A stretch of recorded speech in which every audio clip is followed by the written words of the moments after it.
Hello, everyone, and thank you for joining us in our presentation on the process for selecting gifted and talented students.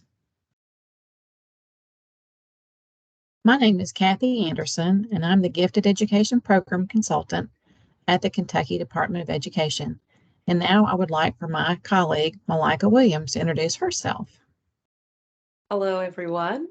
As mentioned, my name is Malika Williams, and I've had the honor of advocating for Kentucky's learners as the Diversity, Equity, Inclusion, and Belonging Coordinator in the Kentucky Department of Education, where I work between the Office of Teaching and Learning and the Office of Special Education and Early Learning. Today, our topics are going to be a mindfulness moment, the gifted and talented cat, and some student data, and some gifted regulations around equity. And now Malika is going to lead us in a mindfulness moment.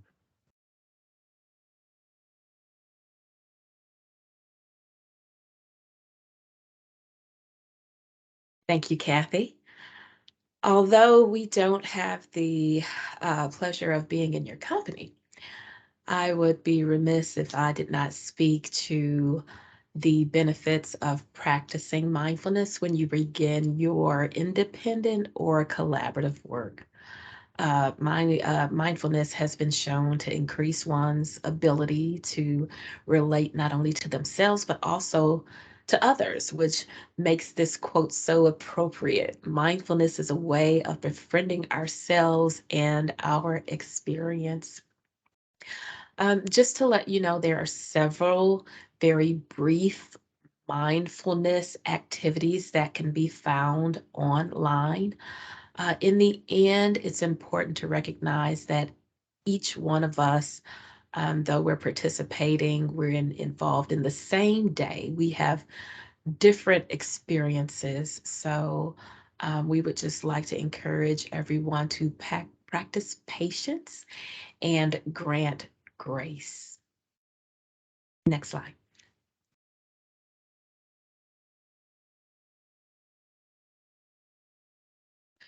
So I would like for you all to think about your first involvement, understanding, or experience with gifted and talented.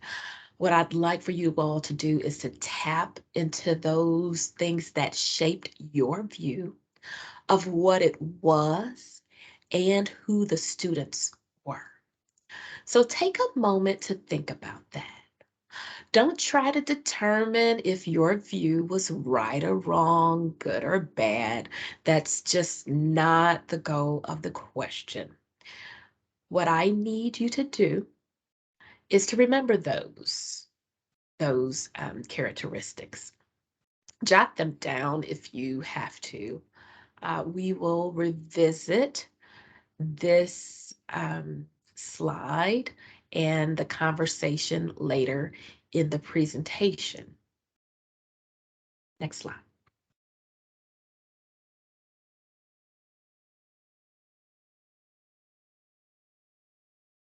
So next, I would like for us to think about the meaning of exceptional children or gifted children as defined by Kentucky's gifted categories.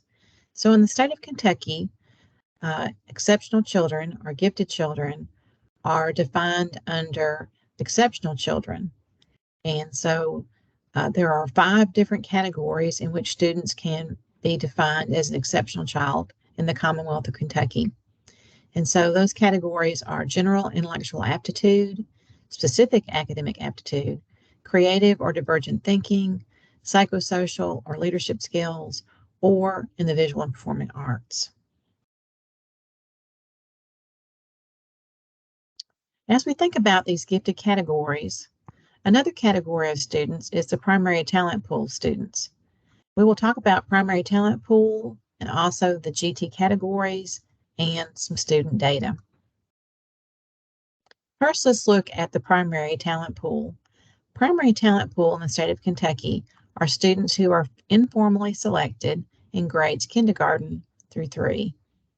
These students should be informally selected, meaning that assessment data can be used to help determine services for these students, but it should not be used to exclude students from being selected to the primary talent pool. The whole purpose of primary talent pool is to cast a wide net looking for students in all 5 categories for students who might be formally identified later. These students must also receive services just as their older counterparts do in grades 4 through 12.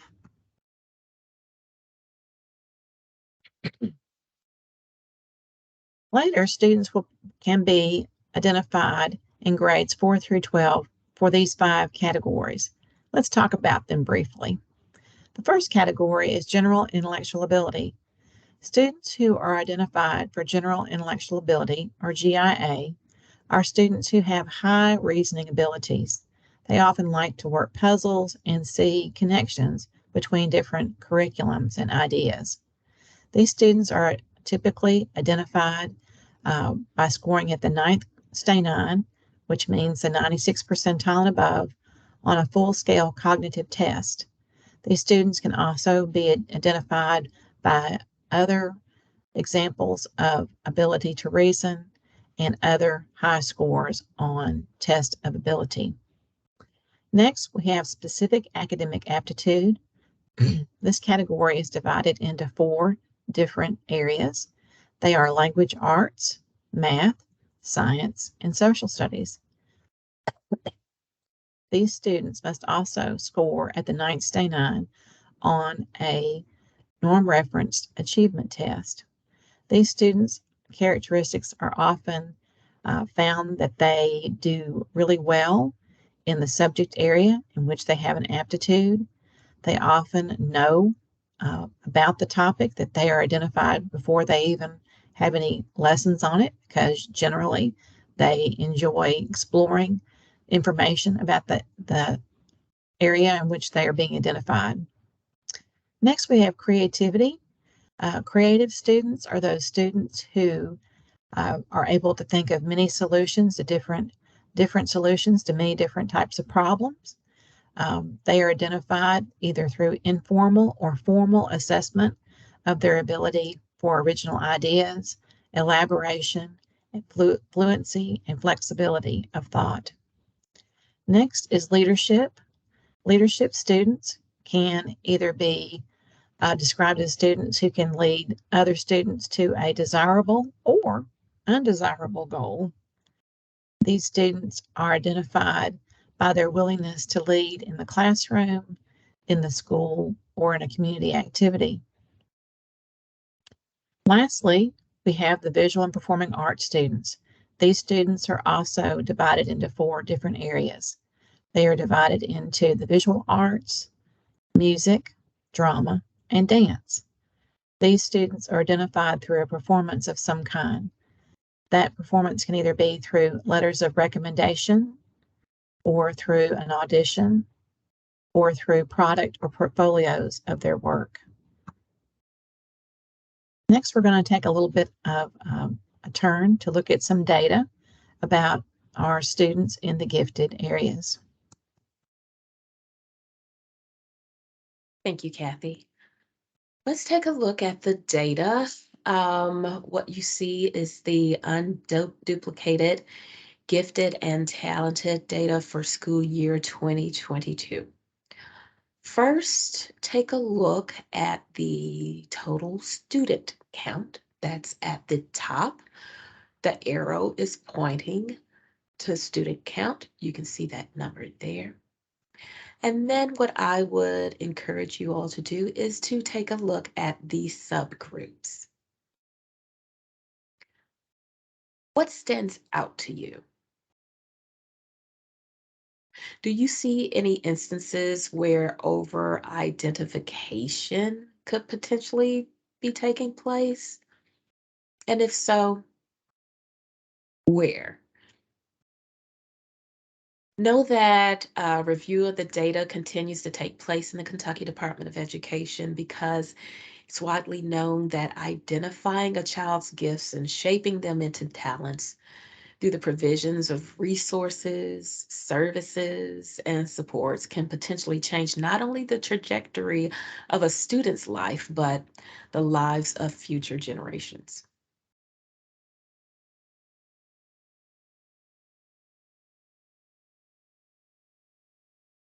Next, let's take a look at some regulations and how equity is built into these regulations. The first regulation I would like to look at comes from Section 3, subsection 1.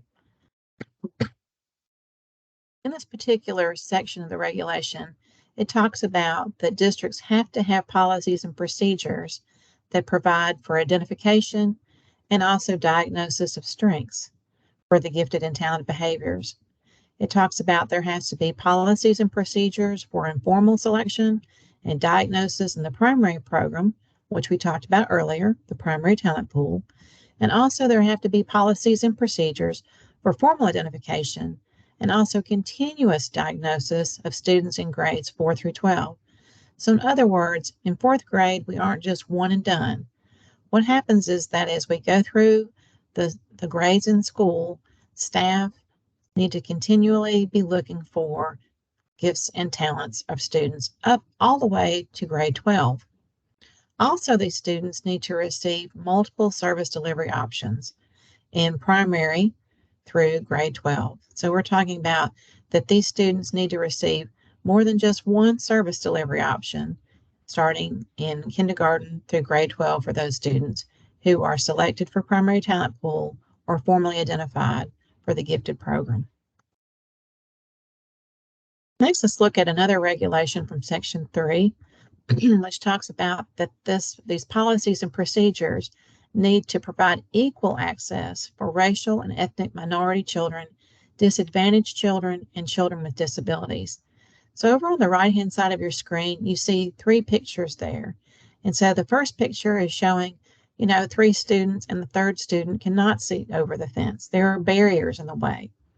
And then we have the second picture that shows that accommodations have been made for that student, and now they can see over the fence.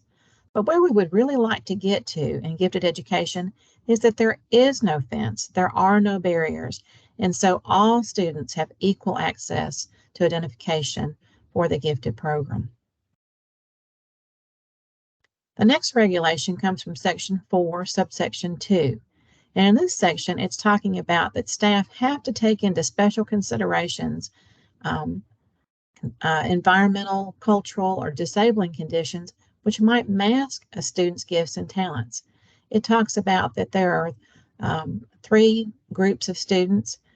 They give them as example. It's not the end-all be-all of the examples, but it does give three examples of students that might need to have special considerations. And so these students would be an exceptional child. That would be a child with an individual education plan, or a disadvantaged student. This could be a disadvantaged student who's either economically disadvantaged or some other way disadvantaged, culturally disadvantaged, or an underachieving child. And so this would be a child who has the potential, shows the potential of having, high reasoning ability or success in a certain area, but for one reason or another is not meeting that potential. So this is a really important section to think about, that once the Gifted and Talented Committee that we're going to talk about in a few minutes, that information has been gathered, that the Gifted and Talented Committee needs to make sure that they're reviewing the whole child and looking at all the evidence for that child and considering should there be some special considerations or exceptions made for this child. So now Malika is going to take a deeper look. Earlier in the presentation, I asked about your perception of the gifted and talented student or program as a whole. So let's revisit that. Let's take a look at the behaviors that you see before you. Um, would you associate these with children who have gifts and talents? Just think about that for a moment. And if you haven't, you probably should. Research suggests that a number of deviant behaviors, like those provided above, may actually be masked traits of gifted students. Now, there are four categories of traits that could be characteristic of children who are gifted. That's the affective, behavioral, creative, and cognitive. But what about the student who does not fit into those boxes? What would it look like, or what could it look like? Let's think about a couple of examples. So, disruptive behaviors. With a deeper look, it could mask um, traits that are characteristic of the affective category that is characterized by unusual emotional depth and intensity. You see a child that's bored, it could be a masked trait of giftedness, characterized by boundless enthusiasm under the behavioral trait. And what about the creative trait of giftedness that is characterized as an aesthetic and moral commitment to self selected work? You might see underachievement. And what about the cognitive trait of giftedness, characterized as a diversity of interests and abilities? Have you seen the student who is withdrawn? We have to keep in mind a couple things. Interestingly, IQ has shown positive correlations with the behaviors, those deviant behaviors. And it's higher in male students with higher IQs. We have to remember that one size does not fit all.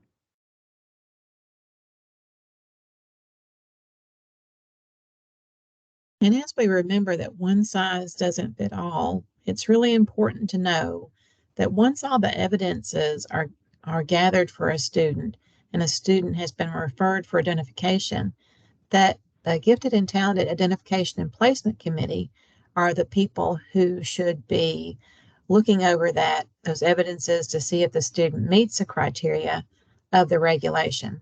It's not just up to one person in a school or a district.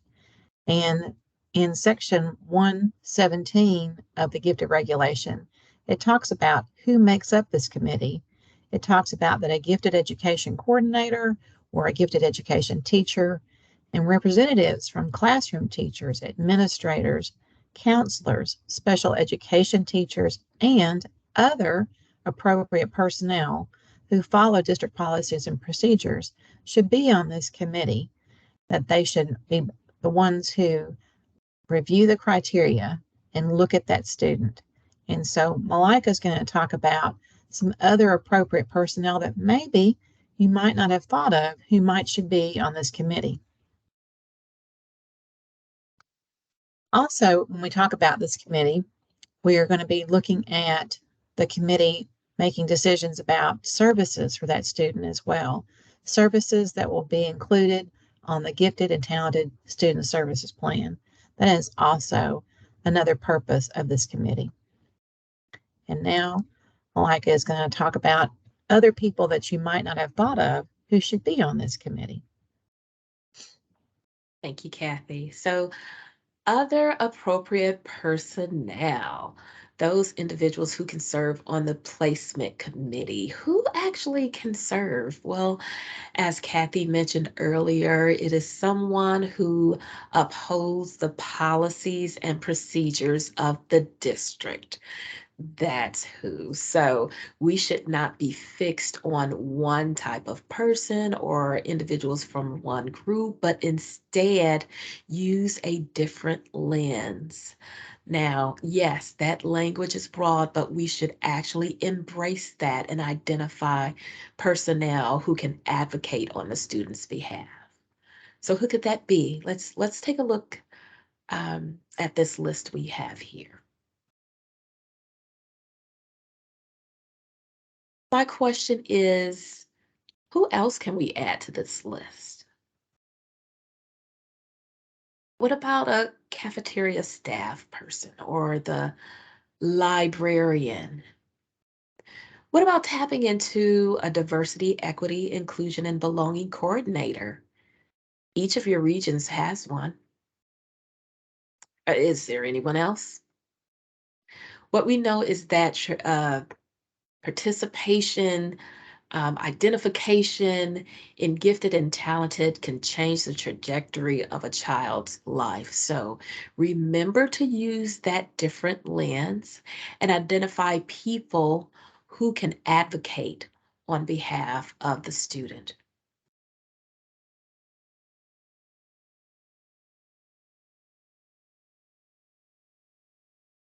And remember that collaboration is the key.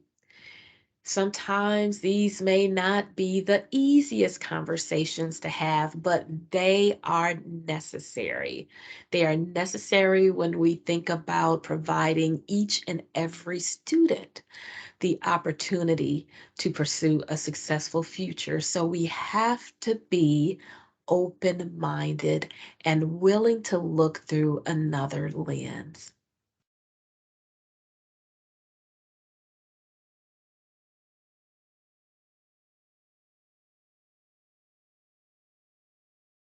It's important to remember as we're looking for this lens that our key goal is to make sure that each and every student is empowered and equipped to pursue a successful future. This is our KDE vision statement. Thank you so much for listening and watching our webinar today. We hope that you have found this information to be helpful and hope that you will share it with other people. Our contact information is listed on this slide, and please feel free to reach out to either Malika or I if you have any questions or comments. Thank you so much.